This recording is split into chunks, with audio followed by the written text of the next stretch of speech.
pronti perché Milano è un grande evento, Milano è la città dove sono nati gli alpini. Il conto alla rovescia è iniziato, ultimi preparativi a Vittorio Veneto prima della partenza per Milano. Alcune penne nere raggiungeranno la Lombardia già domani, mentre il reparto Salmerie con 4 muli venerdì alle 8 lasceranno la Marca. Ma prima di arrivare a Milano facciamo tappa a Cassano d'Adda, che è la patria di Perucchetti, del generale Perucchetti, fondatore delle truppe alpine, dove lì ci sono i suoi resti e quindi renderemo omaggio alla sua tomba. E poi proseguiremo per Pessano con Bornago, che è una cittadina di 15.000 abitanti a una dozzina di chilometri da Cassano d'Adda, sulla direttrice verso Milano, e lì ci ospiterà il gruppo locale. Quando siamo in questo paese che ci ospita facciamo anche una sfilatina lì insieme a tutti gli alpini che sono lì della zona. Dunque sabato mattina con la sfilata a Pessago con Bornago, in ricordo dei caduti, ci sarà la prima occasione per vedere il reparto Salmerie.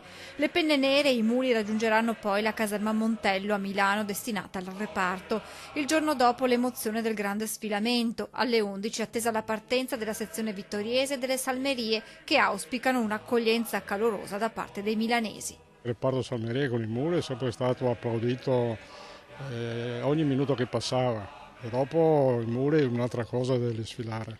Comunque dai, speriamo in bene, speriamo che ci sia il calore di Milano, come sempre anche per gli alpini. Viva il corpo, viva il